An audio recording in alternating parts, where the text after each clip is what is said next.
I'm back from a trip, and we're going to talk about Penguin. I've been sat here for 3 weeks waiting for you. It's gone so dusty. Like a penguin, we're waddling in late, I guess. Perfect. We'll start off with the fact that IGN are complete morons. Oh, I was about to say, that 5 out of 10 makes sense because this dropped so hard. Such a terrible ending. I need to check their individual ratings, but I think they gave everything a 7 or an 8. So again, I feel the need to be like whoever that person is, but just obviously it's just an opinion. Whoever they are allowed. But I'd be interested if this person's also the person who gave She-Hulk an 8 or 9. Wasn't She-Hulk a 9? She-Hulk was a 9, I think. And Agatha was an 8. The Penguin, which now seems to be everyone's favourite show of the year. I watched Penguin while I was in Japan. I did not watch Agatha. I just never could pull my... I didn't care enough. That's even left maybe because I'm not in the Marvel cycle as much as I was, but then, no, like in terms of like memes or in pop culture or anything, it's not really echoing down the tube anymore. Yeah, I haven't been spoiled. I saw one thing, but that was the thing we predicted in episode 1. So I was like, cool. And anyway, Penguin. So we didn't review episode 7 or 8, so we'll quickly touch on a bit of 7 before we talk about 8. And let's do a general, quick, wasn't this a great end to a really good little show? Yeah, straight off the bat, just incredible show. Easily a 9 out of 10. Maybe like a high 8, bare minimum. Yeah. Again, great. My only wankiness, just wanting a little bit of Batman, but I was never going to get it. It got what I mentioned was one of the possible endings that I was predicting, which was just the bat signal just goes up. But yeah. Episode 7 was the flashback. And we finally got to figure out exactly what happens. We both, and as we all did, we suspected he probably had something to do with the death of his brothers. But little did we know it'd be something so sad and dark. But it wasn't as tragic as we thought it would be. We were like, oh, this is what like molded him. But they're going with, he was the devil. Yeah, I thought it was going to be like they were killed by Rex Calabrese, then he killed Rex Calabrese. Or I know, some kind of shit. Something more heroic. Because like, as much as they try to make him the anti-hero, the bad guy, they've actually made him a villain by the end of this. But yes, and which is the point. They didn't make me hate him as much as Farrell said. Like how in the interview he's like, oh, you're going to despise him by episode 8. I think he's still too charismatic for me to hate him, but that's probably just me. But they do. He does awful things. The Joker is a psychopath, but you love the character because Heath Ledger did. Yes, and he didn't become the Joffrey that I wanted him to become. Maybe the turn was a little bit too sudden in the whole spoilers. Is it though? He's been doing heinous shit. He burned a mother and a son because they're in his way. So the signs have been there. Okay. But it's like with Breaking Bad and all that, where you're been with him too long. Yeah, and you make excuses for him because you've been with him too long and you understand too much. Yeah, and it's such a good idea to have a TV show be about one person and their journey. I'm already talking about June. Spoil. Stay tuned, June review. You're also talking about House of the Dragon at the same time, though. Yeah. Like, this is one guy, one journey. But realistically, we do also get, like, ancillary characters. We get a fair bit of Zaz, and we get a massive story for Sophia. But even then, that's 3. That's what I'm saying. Because we've been watching House of the Dragon and now fucking June. Holy fuck. Because we've been watching that, it's made me go, hey, Penguin could have easily went, okay, here's your storyline for the Falcons, what the other ones made it more of a political drama. Yeah, the triads, and you could have like 6 different POVs. And we had them all. We had everyone. But you didn't need it. They it. could have done it. But yeah, I'm so glad they didn't. It made it so much stronger. Yeah. And because it's a show called The Penguin, and we want to see the Penguin do shit. And we're episode 7. In the earlier episode, Penguin goes about Sophia. He goes, oh, her dipshit brother's been killed. You know, anyone normal would be happy about it. But Sophia, and like that's a little thing there. And it also ties really nicely into episode 8, where he's denying the whole thing to his mum, even though mum's about to lose a finger. And like that whole time they're screaming at each other. He's making excuses. He's lying through his teeth. He's lied to himself. He can't admit it. And it's so good because he's known it his whole life. She's known it his whole life. Yeah, and they revealed that this memory that he talked about to Sophia, like his greatest memory was when his mum, he was looking after his mum, she came out all dolled up and they went dancing, and that was this great memory for him that he kind of holds on to, that it was all worth it for him. Well, he fixed her, like he pulled her out eventually. And then it turns out his mum was basically almost going to kill him that night. Well, have someone else kill him. Yeah, to get rid of him. Yeah. Rex is a really good character in this. He's only in really this one episode. He's basically like he's the big fish in the little pond. He's the king of Crown Point and hasn't really went beyond there. But he doesn't seem to want to either. He runs these 5 streets and he's happy about it. Yeah, basically. Which is one of the things that Penguin definitely would never be. Penguin was never satisfied with enough. Whereas, Rex was seemingly more than happy to be the way he is.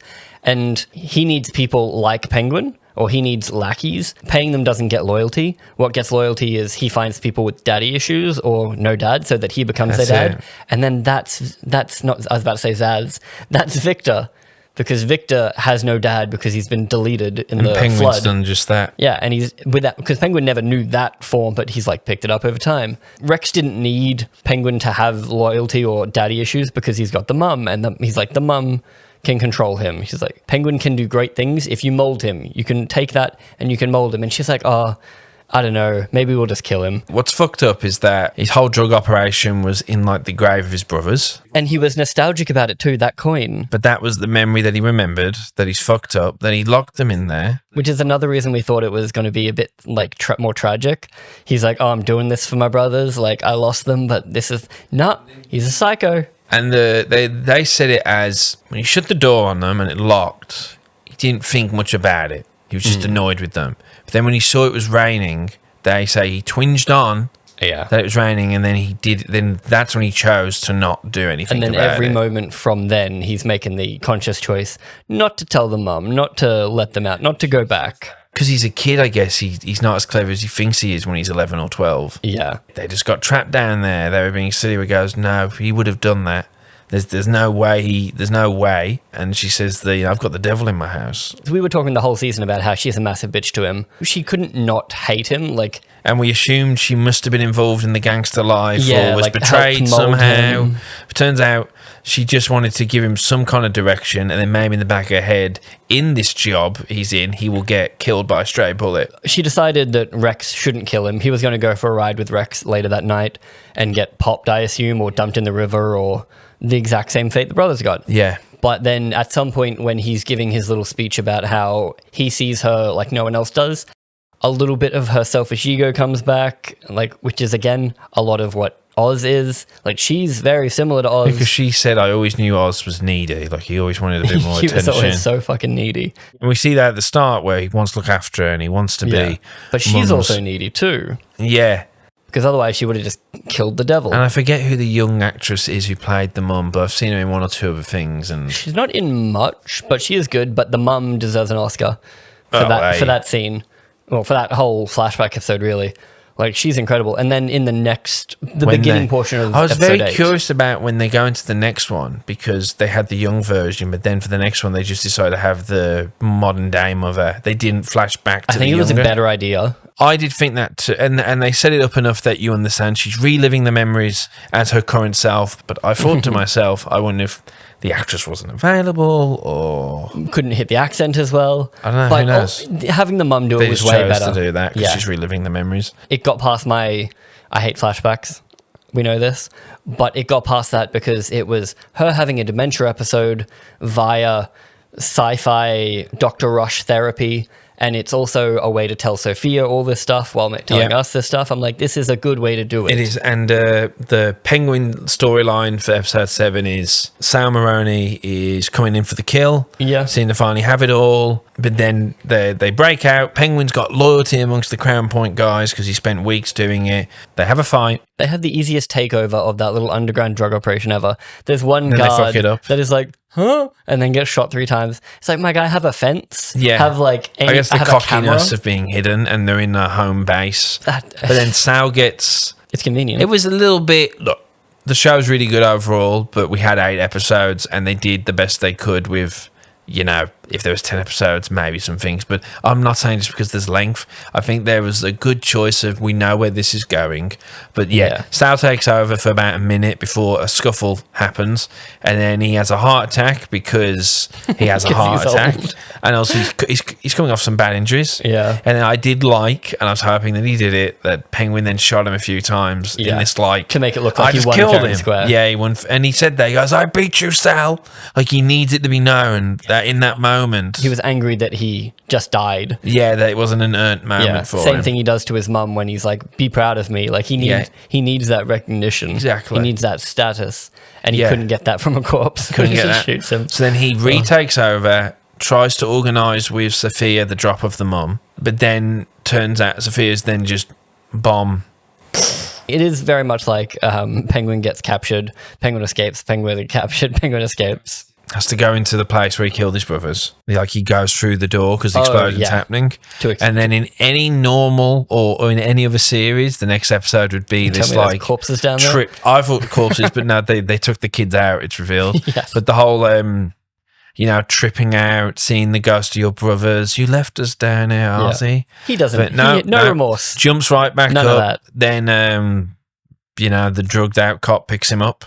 Probably not Harvey Bullock. Yeah. Well, while Victor he's managed to round up all the initiative of Victor. He's rounded up all the heads to come and save him. That's how explosion happens. They're like, job's done. Yeah, that's the start of episode 8. Basically, I think the explosion is the end of 7. Just after he's killed Sal. And then episode 8 starts with Victor bringing the gangs, and they're like, oh, yeah, we were here for the product, not the Penguin. Yeah, and then he's trying to rally them because he's loyal to Penguin, but they're told no. Yeah, a good 90% of this episode is Penguin and his mum and Sophia in a room. So sick. It was incredibly and then he well refuses, then his mum's that whole itchy disease, ma. It's yes, everything but him. And she's like, fuck you. Like, she's with it at that point. She finally gets to tell this monster who killed her sons, like, how she feels. That this whole time it's all been a lie. Because she's been holding off because part of her is thinking he's all she has. So, like, she's barely in a home as is. So she's got nothing without him. Like, she was looking after Penguin for a bunch of time. And at some point, he actually started doing good and making money. And then she became dependent on him. She got in the house. Which probably made her even more angry because now she isn't getting what she wants. But without him, she has completely nothing. Sophia's also incredible in this scene. They're all great, yeah. I mean, she looks fantastic for one, minus the haircut. But she's wandering around. She, to me, made a great Harley Quinn, or at least what the idea, I think, of Harley Quinn should be, which is a psychiatrist that is actually gone crazy and, like, wants people to live through their stuff. The version of Harley Quinn that would exist in this universe would be a bit more like this. That feels like where they based her character by instead they made her a patient. But in this whole section, she's psychoanalyzing everyone. She's saying they need to, like, live through their trauma because she's lived through hers via Dr. Rush. But again, Dr. Rush is a completely pointless character.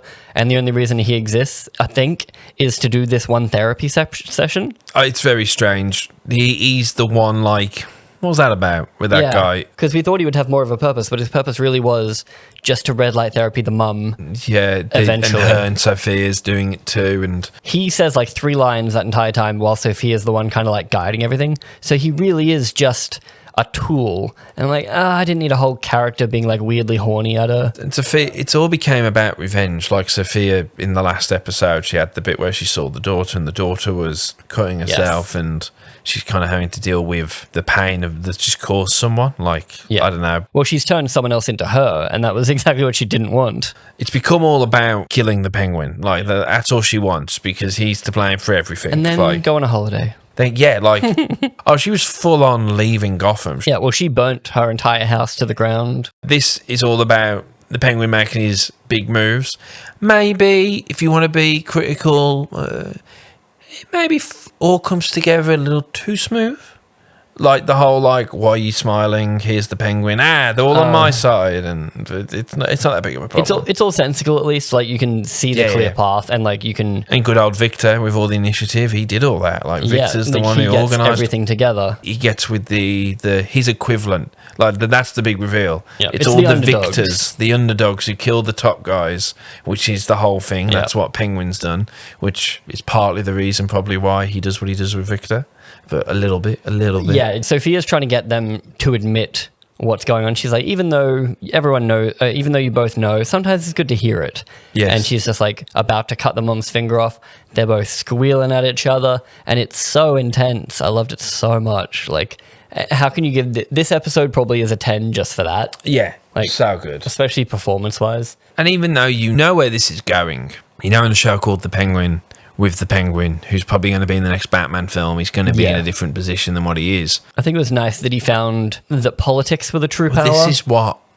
Because in Batman Earth 1, which is with the Penguin who's the most, like, he visually looks a lot like this one, he is a corrupt politician. He goes to the court, which has a lot of owl silhouettes. I didn't notice that the first time, but yeah. I didn't notice it until someone pointed it out. I was like, okay, cool. We see Mayor Real, if you know you're from the Batman film, and just seems to be an overall, if we were to have a season 2, it would be like... House of Cards, but Penguin, basically. Yeah, which I'm hoping never happens because I think he's in a good spot now for a movie. I would love it if in Batman 2, if Batman dealt with the Penguin and now in part 2 it's Bruce Wayne dealing with the Penguin in the politics game. Politics is a fantastic place for a bad guy because you can't just beat the shit out of them. Yeah. Like people aren't going to be too happy if... It's also hard to reveal that they're evil. It's like, like we've proven time and time again that corrupt politicians are fine. You can impeach them and stuff, and they're still fine. Particularly in Gotham, he's like going, "I'm not connected to anything. I'm just a good citizen." And the guy goes, "If you want to do this, you got to clean up." She's not. She doesn't want anyone being dodgy, so you've got to look the part. And I was like, Dan's going to get what he wants. Top Hat and Kane. And even to the point where he's giving everyone else credit for all the things he does, but he's saying how smart that person was. He's like, yeah, the drug operation for Bliss was run by a real smart motherfucker, Salvatore Maroni. Yeah, Salvatore Maroni. So but it was actually him. I'm like, that's fun. He's putting it all on people who are dead. Here you but go. He's still saying how good they were. He's like, genius idea. Whoever did that was clever. Too bad they're dead. Yeah, and the whole... It's easy to get rid of the drug operation because he's like, Salvatore Maroni, who's dead, who's in charge of it. So the cops get to close the book on that and be real pleased about it. Because it's all about that character. It's all about him just recovering quickly. So you get the reveal with the mum. And it's just heartbreaking that the mum basically completely cracks. Is gone. And shanks him. He comes back to the hospital. He does care about her in his way. He's always caring about her. Yeah. He's always completely doing whatever she needs, but he's always above that. And he's even made the goal about her. Yeah. I'm going to get you in the penthouse. Well, it makes him selfless. It makes him a much better person in his own eyes. I'm doing all of this for my mum. She keeps me good. Yeah. As what he would say. What's interesting about the character is the person who actually screwed him over, who actually really fucked him, was the prostitute. Yes. She gets off scot-free. She gets to come play the mother role play with him in the penthouse. But the guy who had his back, who actually was in clutch, fucking like LeBron against the fucking Golden State Warriors level of like coming in, Jordan level clutchness with Victor coming in, getting it done. Victor gets the choke. I mean, we always knew he was probably going to die, but it does feel a little sudden, even though you knew it was coming the whole time, but also completely earned. I think it's how it happens. You were waiting for it. You were going, it's going to be there. And I wanted to understand why, so I'm very aware that this did land with a lot of people, and they were really annoyed by it. And I think it's really important to go, in this world where everyone is an anti-hero, it's nice to just go, no, he's a fucking villain. Yes. He actually is a piece of shit. He killed his brothers. He's lying to his mum. Because he was always going to die, but Victor, because he got so close and he no longer has to think about his mum anywhere near as much, Victor is now the biggest weakness, and also Victor and Victor's counterparts have already just shot everyone. So it's like, there's good reasons to kill him. But he says, I can't bring you with me on this one. So I thought it's because he was planning on doing this episode 1. It could have happened at any moment. I'm going to see how far this kid can go, but sooner or later, I am not going to need him, or I'm not going to want him around. And only 20 minutes earlier, Victor's pulling him out of a death spiral, basically. He's got the gut open. He's like, everything's hopeless. And he's like, you did this. You're amazing. You did this. And he's like, I am amazing. And some people pointed out, but thankfully the actor for Victor said, he's like, well, hang on. I'm like a young guy. This guy's going to be like 50-something. He's telling me I can't get out of a bulldog choke? He goes, but sure enough, with the way he had me and that old man strength, I earnestly couldn't get out of it. So this is in an interview? Yeah, he says he's leaning on me. Yeah. And I said, I'm going to try and do it just to for realism. And if I get out, I get out. But he said he couldn't do it. They have shown Penguin to be huge, though. Like, he takes on Salvatore If this Moroni. guy's holding you and leaning on you and choking you, he's probably choked a few people in his life. Yeah, the only thing he could have done to escape was, like, stab him in the eyes or something that he wouldn't think to do in the moment because he's Victor. You partly have to go with it. And also it's because visually it is more hateful and horrible for us to see him choke the life out of someone. Choke a little puppy. Then just shoot him in the back of the head when they're walking away, which is what realistically he would just do. Yeah. But yeah, I was there going, surely you'd still want Victor to be around, though, a completely 100% loyal person who's at least can go running at the paper for you. I guess because you've got a limp leg, you know. But it's also he cares. Maybe he actually does care. So he's a weakness. So he's like, I don't want another mum that I have to do stuff for. I think they said that Penguin in his weird fucked up way thinks he's doing Victor a favour. Yeah, by like I taking him out of this corrupt world in this weird sense. He's too sweet for it, so and the smile that he has of like finally did it, like he has his big moment. Yeah, and it's such a fucked up world that he just takes the ID off him, just throws the ID in the water and just leaves his body there just to. So no one can ID him because he has no family. He's going to be somebody. Can't trace it back to him. He's a stand-up citizen now. Exactly, like it reminded me of he never got carded by the police. By the copper. So there's been no ID or anything on Victor for weeks. Yeah, no one knows that he even survived the thing except the girlfriend. Exactly. Talking about it, I think I figured out why I thought it was too sudden. From Penguin's side, completely earned. Everything was perfect. I think Victor's story needed a little bit more. Do you know how I was talking a few weeks ago about how I wanted like one extra kill? Or like I feel like we did show him be super loyal in this one. There are parts where I'm like, I'll say it, this is just a compliment. I wouldn't have minded 10 episodes because you might have got an episode during the drug months because it was meant to be we did a little time skip where maybe you could have had a Victor focused episode again. Yeah, I feel like I needed one more big moment for Victor, and I know he pulled all the gangs together and everything like that, but that happened off screen so that it was a reveal. And maybe it's a bit more, I want it spelt out, it doesn't need to be, but the Penguin going, you had good initiative. And I can't risk a man with good initiative. Like, you know, the whole, he's just got the crown and now he's always suspicious of the people around him. Yeah. Like, you know, we've just won because everyone's number 2 killed them. So what's stopping you in 10 years? Yeah. And he's like, I would never do that. It's in between the lines that the Penguin is thinking that. Yeah. I just feel like one more big Victor moment would have been good because, this one happened off screen because it was the big reveal. They didn't want to spoil it. So all of his hard work. I love that he doesn't stutter when he's confident. Yeah, with the big speech, And he's like, you're all fucking cowards. And he's like, oh, this is incredible. And then when he goes back to Oz when he's failed, he's stuttering and stammering. He can't get a word out. With Sophia, obviously, before we forget. So she decides, fuck Gotham, fuck all of this. I'm out. But then Penguin gets her. She packs her bag and burns down her entire house. Yeah, Penguin gets her, but Penguin's already said she fucking did it, and he's like got evidence. He gives enough of a hint that she did shit. And also, it's been proven that she's a mental patient. Exactly. So anything she says, we expected she'd end up back in there. Just narratively, it makes sense for her to go back to the asylum. It works incredibly well narrative. I don't think I called it. I never really thought about where she would end up so much as like I figured probably just dead. But yes, having her back in Gotham is just perfection. Yeah, because it's also very Batman. Like, you can't kill your big villains. You just gotta. And then she gets a letter from Catwoman, Sophia. Oh, yeah, that was very. I thought that was a little bit.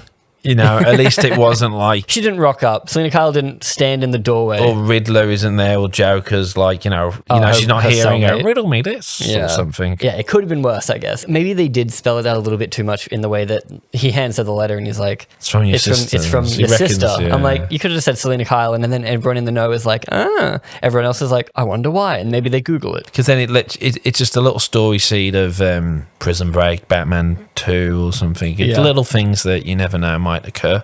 Yeah. It was kind of cool because she thinks she's going to get killed and she's almost more relieved at that. But then when her getting sent back to asylum is worse, which is why Penguin does it. Yeah. And because he's spiteful, even though he'll probably live to regret that decision. And also, it's kind of hard to pin stuff on a dead person. And it also helps him politically, right? Yeah, having her in custody is better than just like, oh, she's dead, because then you can do the rehabilitation angle. So he maybe uses it for some political angle. But I like how, because, he has this over-garish style. So it's meant to be this, the old gangster look's gone. So at the start, it's purple suits, purple car. It's so gay. And now his idea of... looking smart is the not Frank Sinatra, is the Fred Astaire? Fred Astaire? Yeah, I believe But that. it's the penguin. It's literally the penguin Yes, suit. and you showed me the image. Was that a real? Yeah. Like that bottom one isn't just someone edited it to make it look like it? I'm pretty sure that's cool. that's a very similar But silhouette. yeah, he still looks like the Arkham guy too. Like fur. I felt and like it's there so was good. when he puts his top hat on. We never see him wearing it, but he's Oh, holding you the reckon top there's hat. hanging a I thought I monocle? saw an umbrella Oh. in the rack, but maybe that's just me wanting it Wanting to be. it. But yeah, we don't see him ever wearing it, but Yeah. still. But yeah, then he's in this big building, King of Gotham, finally. Well, I And- think it's a derelict building. yeah, and Like he's it's not a redesigned or good something. building, but it's got a great view. Yeah, it's got a great view. He's got his mum there, just vegetable, but clearly aware enough emotionally. Heartbreaking. And he ignores it. He goes, "I know, it's everything you dreamed of."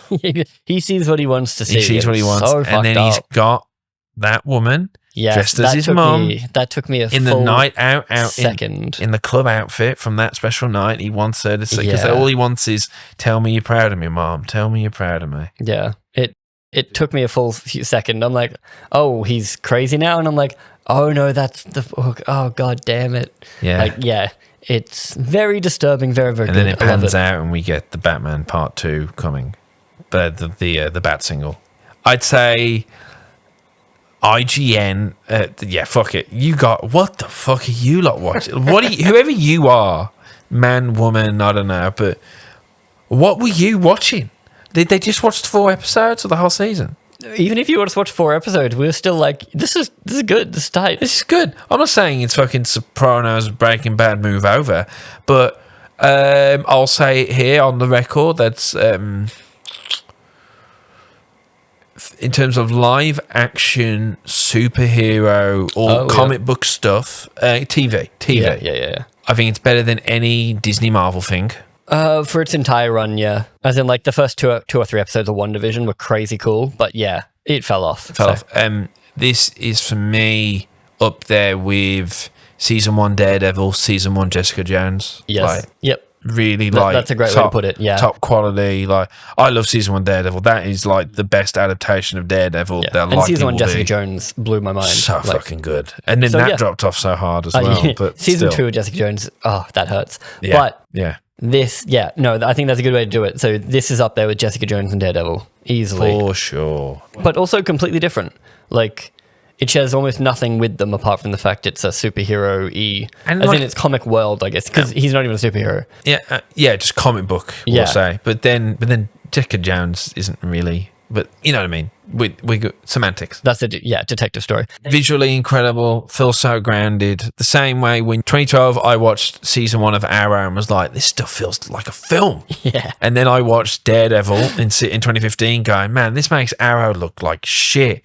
And then now this makes Daredevil, even though Daredevil has some great shots, Daredevil season 1 and 2, season 3, they weren't nearly as visually cool. This is great. This is so good. And it blended in well with the film universe. It felt like you could watch the film and watch this and you wouldn't really notice because they kept it within the budget. Like, they didn't overspread it. You're on street level. That's the weird thing. It probably cost the same as the movie, but for way more hours. Yeah. And they still managed to match the level of quality because I guess they didn't have to have Batman flying through the sky. Like, that shit gets expensive. Yeah, and there's no big car chases, really. No big action sequences. I think there's one car chase. Which is why all that gun stuff happened in a studio underground space. But you never feel like it's lacking You've any been of that stuff. Yeah, you've been cheated. Yeah, I can see where all the money went. At no point am I thinking, oh, this isn't as grand as it should be, or like House of the Dragon when they do small scale stuff, or when you get cheated out of seeing something, you're like, no, I should have seen that. Never. Yeah, Not even once. And keeping it focused. You didn't overstretch yourself. You didn't want to do too much. You didn't fall into the traps of like having Bruce Wayne do a walk by, even though that might have been cool and silly. You don't fall for it, or even like have Alfred hobble by, some kind of bollocks. Although they did apparently have Scarecrow's glove and mask, maybe in a scene blurry. Just dumb reference, if anything. It almost feels like the director didn't know, and the prop master was just like, ha ha ha ha. Yeah. Like, same with the umbrella. Like, it's all very subtle. They did that very well. I forget the woman who's the showrunner. It feels people are so quick to go, oh, Sarah Hurst for House of the Dragon. It's like, well, as bad as this is, because this has been so well received, no one can be bothered to bring up the showrunner. Yeah, I think I've seen one interview with her, and it's never been played on any like internet podcast. Isn't that crazy? Bothered. And it sometimes it's marketing. Maybe like Disney might feel the need to forward and go, look, women are in charge, which makes a certain fan base feel bad. And I don't think it annoys improves them. viewing from like. I don't think women care that a woman wrote a show. No. Like, I think people just want good shows. Yeah. I kind of care. Like, so Disney, like, who is Disney trying to throw that fact at? They're like, hey, look, and everyone's like, I don't care. But it's pretty cool that Matt Reeves is, because this is his little pocket universe. He's just given it to someone. He's got an executive producer role, so he clearly has been somewhat involved. He was in the behind the scenes stuff, so he's definitely had a say, because obviously he wants these characters to be in a place where he wants for him to continue in his world. It'd be interesting to see what rules he gave, like whether he was just like, don't mess with this or what, but probably like, I want him to be in this position. Yeah, he needs to be a politician by the end, have fun. Yeah, maybe. And I don't want any carryovers, maybe. Like, I don't want Victor, it needs to tie up. Yeah. Which it did. So someone can come in for the Batman 2 and just have one scene going, the Penguin, the Penguin's been moving a lot, Master Wayne, since you've been celebritying about. Yeah. I don't know why. Until you took off the cow. Michael Caine is forever. Why? Yeah, I was going to say, he's not even Michael Caine. It's Callum. That's it. Yeah, exactly. Precious. I can't do it, but yeah. Bats together, strong. Because he's Caesar, maybe. Yeah, sorry. He's also King Kong. Or LaFlante, when he's talking about Wakanda. It's weird how well the show ties up, because sure, it's completely open-ended as to he doesn't die. Every plot thread is wrapped up in its entirety, and I could never have a season 2. I couldn't even have a Batman 2, and I'm happy. But if we're doing season 2 of Penguin, it's political drama stuff now, I'd be like, that'd be fucking cool. But there's always a chance to ruin it. I think their plans are, even though me. James is really quick to shut it down, they want to do more of this. Oh, 100% they should. Like 8 episodes on this villain. Yeah. Oh, I don't know if I always want to be on a villain, because that could get old pretty quick. Because there's only so many villain stories. Some fucked up, weird Harvey Dent legal drama. Better Call Saul, but he gets burnt in the face. Yeah, and who knows? That could be kind of cool. Yeah, could work. Could work. It just needs to be good. I guess I'm open for anything if it's good. But it's not required viewing, but it's certainly going to enhance my Batman 2 experience. That's another interesting thing. They don't weigh themselves down with, do you remember the Batman? There'll probably be weird little nods, because I'm already imagining it in Batman Part 2 where Penguin is like talking to someone and goes, Vic, and goes, oh, wait, yeah, or something like. I think not, because completely different writers. I think it would be weird to reference someone else's work. You might take character traits. Colin has signed up for 3 Batman films and was only, because I think I read somewhere he was only expecting to be in 5 or 6 scenes of the next film, but the script's not even written, so how does he know? But like how we said, Steve Carell was signed up for 7 seasons of The Office, and they were about to cancel it after 1. Like, technically being signed on for 3 movies doesn't mean anything. Yeah, because I'm pretty sure all the cast of Inception had signed on for sequels just in case.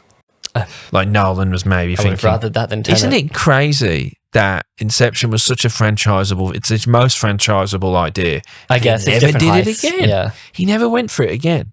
You know, I think when he's ran out of ideas. Has he ever made a second movie? Apart from the Batman films. It don't count, but yeah. But originals now.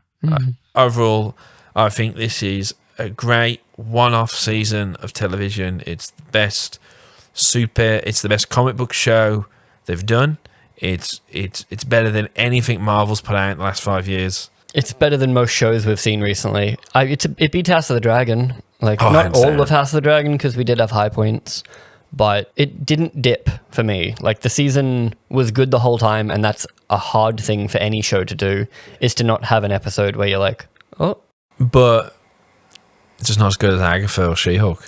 That, to me, is insane. 4 points difference. What did you guys think of The Penguin? Did you think IGN had it right? Are you an idiot?